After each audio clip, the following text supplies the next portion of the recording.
Well, thank everybody for gathering with us here today, and we are especially pleased to have with us today Secretary Kristi Noem from the Department of Homeland Security, who will share with you a lot of information herself. Before I do pass the mic to her, there are several things that I want to announce as well as some things to share. First, what I have observed in this community over the past 24 hours is what I call quintessential Texas. When Texans face a challenge, we come together, we unite. And that's exactly what's happened over the past 24 to 48 hours in this community. Nothing more than extraordinary devastation. And the worst thing that could have happened in this community fell upon it. They could have fallen apart. They could have fought against each other. But instead, they understand the importance of unity. And it's what Texans do. It's what we will continue to do. Along those lines, something else to double down on what I said last night. We will be relentless in going after and ensuring that we locate every single person who's been a victim of this flooding event. We're not going to stop today or tomorrow. We will stop when the job is completed. Between now and whenever that day arrives when the job is completed, this is a 24/7 operation, day and night, because we know that we are looking for Texans and Americans, and we put them as our top priority, and we will find every one of them. Additionally, I want to let you know that overnight, there was an increase in storm damage and rainfall and flooding in other regions of the state of Texas that were in addition to the ones that were in the disaster declaration that I made yesterday. What I'm going to sign today is an expanded disaster declaration that adds the following counties to what I signed yesterday. This disaster declaration includes Kerr County, Burnett, Caldwell, Guadalupe, Travis, and Williamson counties.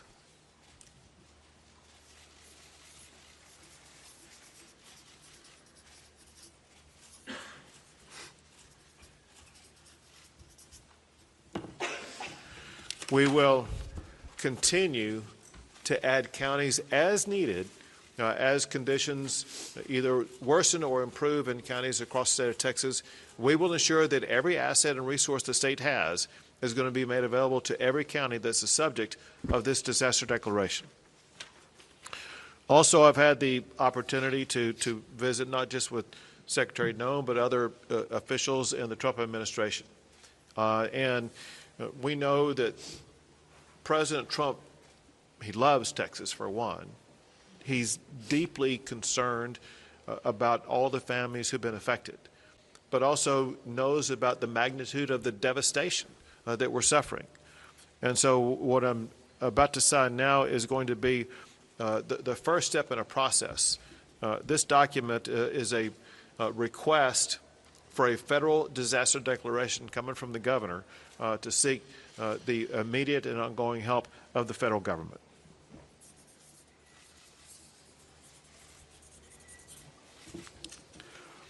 I want to express my gratitude in advance to President Trump for his entire administration for their devotion to the state of Texas. He always tells me about his love for the people of the state of Texas, his deep concern for them, and I know that he's feeling that now as much as he ever has. And there's no better way to show that than the fact that he wanted to ensure that he and his entire administration was represented here today by Secretary Kristi Noem, to whom I would like to turn things over at this time. Well, thank you. Thank you, everyone, for being here today. And I want to thank Governor Abbott for his leadership, and know that President Trump is absolutely heartbroken by what has happened here in Texas, and the loss of life is absolutely devastating to him and Melania. This morning I talked with him several times, and he wanted to make sure that all of you know how much he loves Texas, how much he's grieving for your families that have lost someone and the beautiful children that we're still looking for and hoping to return to their families, and that he is absolutely committed to using all the resources of the federal government to help unify families, rescue all those that were still missing, and return those who maybe we will recover back to their families as soon as possible, and that we will be here walking alongside each other and helping throughout this entire crisis. And know that I'm extremely grateful as well for the leadership of Noem, who's a fantastic emergency operations manager and has been well known throughout this country for leading through such a time as this. And this tragic situation is something that is unprecedented. We recognize that at the federal level. We also recognize that when something like this happens to a community, happens to a state, that the best responders are those locally, because it's your family members, it's your community members that are being impacted, and you can respond quickly. And the role of the state is to run and manage that emergency, but the federal government needs to be here for the support and extra resources on the ground as well. And that is what we are doing and what President Trump has dedicated to continue to do. I've visited with the president already about this federal disaster declaration that the governor was going to sign here this morning, and he has indicated that he will honor that and that he will accept that. So that response and that relief will be coming. And we also have had assets here on the ground since the beginning of this crisis started, since this weather event did start, and even before it came, we were alerted. We did have Coast Guard assets here that were helping to rescue people. We're thankful for the airframe that showed up and those coasties that were here walking alongside our DPS, and the emergency responders that were here, the Texas assets that were deployed already, and that coordination was seamless, and I appreciate them for putting that request in right away. We also had our BORTAC team from Customs and Border Protection out here helping with rescues.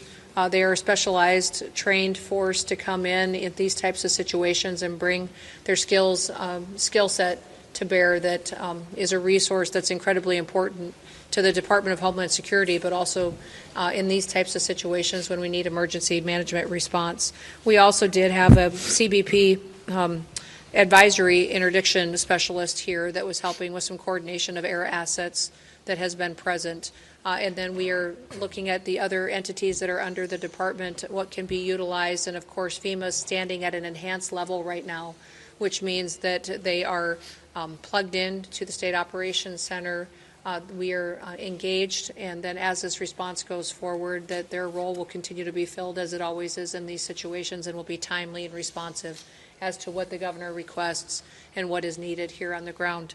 I do know that the state of Texas is amazing in how it responds to disasters. Not every state is like that. Many states do not do what the people of Texas do.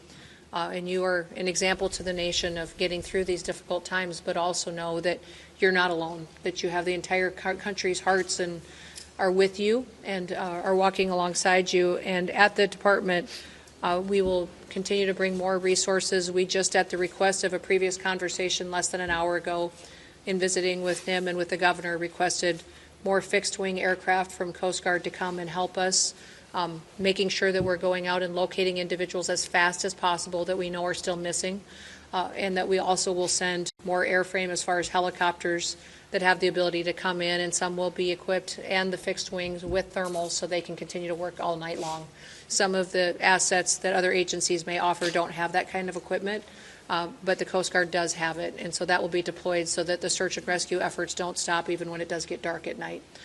We'll continue to stay engaged, and I'll be here. I'm going to go up to the camp, Mystic, and I'm going to go around town and spend some time here today, and make sure that when I am calling and talking to the president throughout the day, that he has timely information, and that the requests that are coming here from the leadership on the ground are met immediately, and that we can take care of these families and take care of these folks right away. We do know the number one priority now is people, is making sure we're finding people as fast as possible, and we're returning them to their families. And then also, throughout the process, we'll get into what damage was done to public infrastructure, what may have been done to, I know we have 1,800 people that are still without power. What I understand is people still have water but we do have damage to bridges and to roads. Thankfully, dams held. But all of that is an assessment that we'll continue to work with you on to make sure that you recover as quickly as possible. So, again, thank you all for being strong and being an example for people. Someone told me a long time ago, over 30 years ago, that to never get angry on behalf of yourself, get angry on behalf of the other people, to always go out and get up every day and go work for other people and help them. And so I know many of you that are out there responding and helping your neighbors had losses too. You're hurting because you're grieving somebody that may have been lost. We were created to serve people. God created us to serve each other. And now is a wonderful time to go find somebody you can help, somebody that you can take care of and get them through this process. And that will make us stronger and better into the future. So our prayers are with you. President Trump wants you to know that he and Melania are praying for you and love you. And with that, I'll turn it back over to the governor. Sure. Well, thank you very much. Thank you so much for being here. Thank you for the assets and resources you and the Trump administration are providing. One thing that Secretary Noem mentioned was the fact that recoveries and rescues are being made. And what has happened over the past 36 hours is really amazing. When you look at what the local officials have done, working in collaboration with multiple state agencies as well as our federal partners, in 36 hours, they have rescued or recovered more than 850 people, some clinging to trees to save their lives, others in other precarious situations. It's just sheer heroism, the way that we've seen our first responders rescue so many people. And now I would like to turn things over to Senator John Cornyn. My thanks to President Trump and Secretary Noem for responding so quickly to Governor Abbott's request for a federal disaster declaration. And particularly, Madam Secretary, thank you for being here in person. This is really important and I think sends a very important message. Unfortunately, I've been to a number of disasters over the years across the state of Texas, as has the governor, and none of these get any easier. But I have to tell you, I remain incredibly impressed with Governor Abbott's leadership and the incredible work that the Texas Department of Emergency Management under the leadership of Noem do. They are literally the best in the nation. And what Secretary Noem said about other states not responding as well is true. It's something we should be very proud of and grateful for, particularly at a time like this.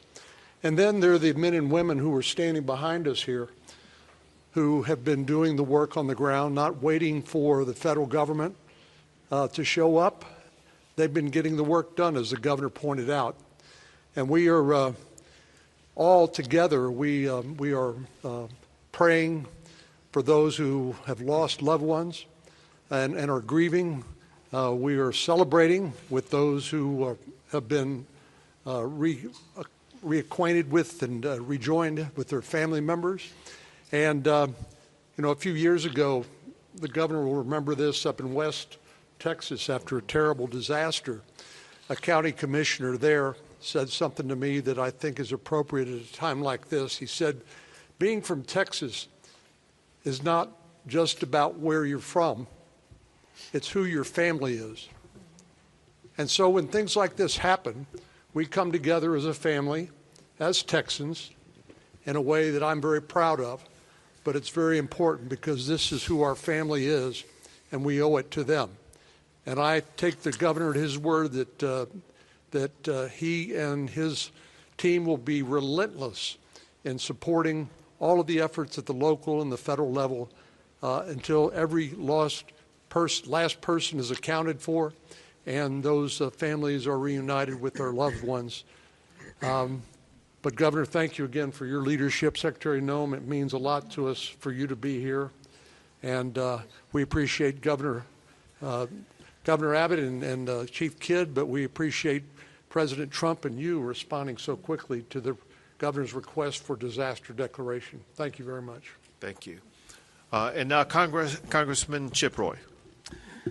Thank you, Governor. Thanks all of you for being here. Before I was crazy enough to run for Congress, my family and I started a tradition of coming down to Kerrville for 4th of July. And we've been coming here every summer since my kids were little. They're now 14 and 15 to see Robert Earl and whoever else was playing. And pictures have been popping up my phone, the ones that, kick on the anniversary of different shows, a bunch of different shows over the last decade. It hits home. It really does. It hits personally for those of us for whom this is our community, our home. My family lives in Hayes County, but we spend a lot of time in Kerr. And I can't say enough about the local leadership and what they've been doing in the face of this disaster. Your city manager has done an extraordinary job. Your sheriff has done an extraordinary job. I could go down the list of everybody, and I'll leave somebody out. But I can't say enough about what they've done, and then I can't say enough about the governor and about Noem and about the leadership that has come from the state and from DPS and from TDEM to get this done and to do what we're in the process of still doing to react to this unfortunate circumstance. It's been professional and it's been extremely well done. And I have to say, the secretary yesterday, I reached out to her office. I think it might be 15 minutes later that I got a call from the secretary, immediately responding to requests. I talked to Noem about the need for Army Corps support and some other stuff. Immediately talked to the secretary about it. The collaboration, the teamwork, local, state, and federal, I cannot overstate the extent to which everybody set aside turfs or any of those kinds of things to deliver for the people of Texas. Now, we're far from having finished the job. We're all here knowing that we still have work to do. We're still prayerful. We're still hopeful. Obviously, there's a lot here that we're dealing with, but I'm deeply appreciative for that coordination. And last point that I'll just make is, and I've said this a little bit earlier this morning, there's going to be a lot of finger pointing and a lot of second guessing and Monday morning quarterbacking.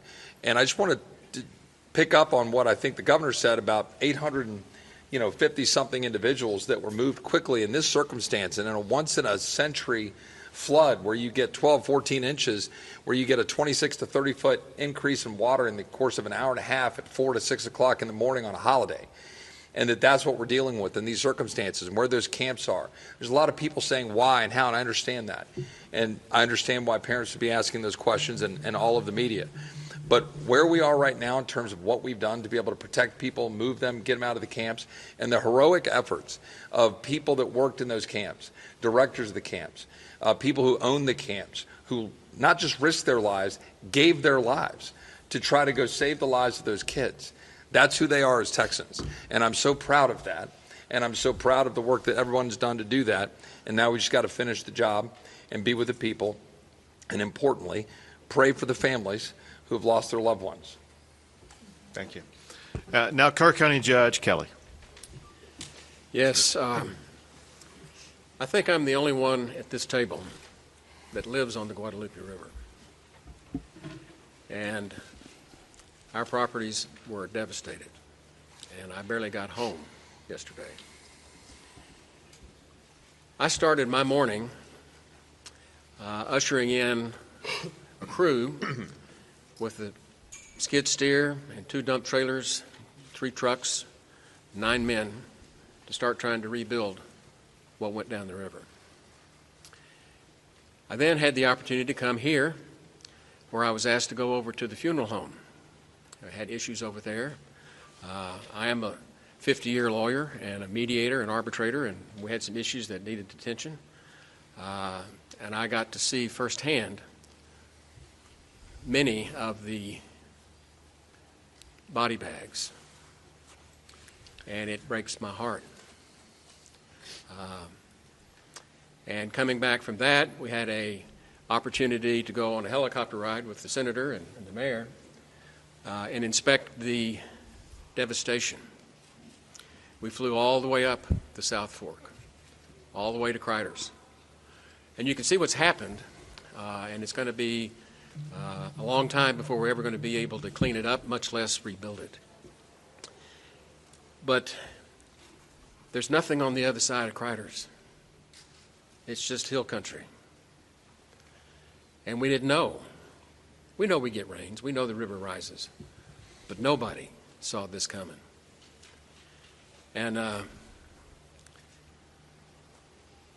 what I really have to report to you is it was a godsend to be able to get out of the helicopter, walk back into this building, and sit down with these people and cooperate, arm in arm, hand in hand, to do the best we can to work the process. The rescue has gone as well as can be expected. It's getting time now for the recovery, and that's going to be a long, toilsome task for us. And what I would reiterate that I've heard others say is as long as we stay together, we'll get this done. Thank you. Thank you very much. And now, Mayor Herring. I want to start off by saying thank you on behalf of the city of Kerrville and our 25,000 citizens. I want to say thank you to the federal government, the state government, county government. You know, as I look around the room in the Emergency Operations Center, I don't see different agencies from the state, the federal, the county. I see one team working together. It's important for our community to know it's one team. We will rescue those in peril, and we will find those who are lost. I continue to ask everyone who sees this today to pray for Kerrville and Kerr County. We need your prayers. And thank God we have the help of the federal government and the state government in this horrible, horrible crisis. Thank God for our country, and thank God for all the help we are receiving today. Thank you. Now, TDM Chief Nimkid. Thank you, Governor. My heart breaks. It's broken for those families that have lost their loved ones, and that fuels our drive to continue to search for them, and we will not stop until we find every one of them. I have to start by thanking our local first responders. Those men and women on the streets live here, they work here, their families are here, yet they got on the truck and they got in the car and they got in the ambulance and they went out and they did everything they could to save their neighbors. You also have volunteers all over this county that do the job for free, that were out there working to save lives, many times putting their own lives and their property at risk. Our state partners have been phenomenal, nothing short.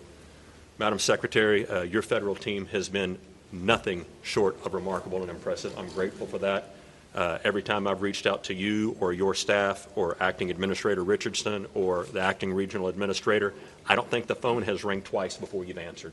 Thank you for doing that. Thank you for being here with us. Life safety continues to be our #1 priority. We will continue the search until all those that are missing are found. We will start cleanup and property damage assessments as soon as possible. Our teams from FEMA have been in the State Emergency Operations Center since before we started operating on this event. They are exactly where we need them to be, doing exactly what we need them to be doing. Our Border Patrol partners have been here, and I'm so grateful for the U.S. Coast Guard. Acting Administrator Richardson and Regional Administrator Stoller have been great partners to us. We continue to work forward. And if I may, I'd just like to run across a few more of the numbers. 1,331 state additional personnel that have been added to this response on top of all your local responders. Over 906 state assets here. That's 125 from our agency, 172 from the Urban Search and Rescue Team at Texas Task Force 1, over 160 from the Department of Public Safety, over 250 from the Texas Department of Transportation, 170 from the Texas Wildlife Department, Military Department 136, and the A&M Forest Service here with 115, and almost 190 people on the health and medical side. Governor, our team stands ready to assist this community. Thank you very much. One last thing, and that is there is a word that's been the most common word that's been spoken over the past 36 hours, and that is the word prayer. It's been repeated by the people who are watching this as we speak right now. It's repeated often on social media, through phone calls, through texts, and those prayers are answered in so many ways. Answered by that child who was being swept down the river and happened to find a tree to cling on and was able to continue with uncommon strength to be able to remain clinging to that tree until a helicopter was able to descend upon her and lift her out of that harrowing situation. It could have been the reason why water stopped rising into a home or a cabin or something that would have caused an entire building to float away. It could be the reason why there have been so many people who have been located wherever they were down the river basin. It could be something that prevented somebody from getting into the water to begin with. All we know is that prayer does work. Your prayers have made a difference. We ask for continued prayers as we continue our efforts to locate everybody who's been affected by this, and pray so much for the families who have lost a loved one, who are going through challenging times that they never imagined on the 3rd of July that something like this would happen. Prayer matters, and we thank God Almighty. God has blessed Texas and will continue to bless our great state. We'll take a few questions. Have the numbers changed? 27 dead and 27 missing from Camp Mystic. Sure. What I can tell you is there's still 27 missing. We have recovered some additional bodies at this time. We're trying to identify at this time. What I can tell you, an update, there's 32 deceased. 18 of those are adults and 14 are children. 5 of the adults remain unidentified and 3 children remain unidentified. We are still working on that this time. As I said earlier this morning, the numbers are going to continue to change. They're going to continue to change till we're done. It's been a very good day as far as being out there and being able to do some things, and we've got a lot done. Chief, early on there was a lot of conflicting information about the search, about the number of fatalities, the missing, even a lot of families and parents were rightfully concerned and more importantly confused about all this information. We just heard the judge refer to this as a shift from rescue to recovery. Can you clarify what that means? Are we talking about these missing people no longer believed to be alive? You'll need the judge to answer that piece. Our state assets and local partners are continuing to search for live victims. Is there any indication that there are still people out there alive? Any evidence? History would tell us that after a certain time period, those chances diminish, and we can talk about all of the numbers and the metrics on that.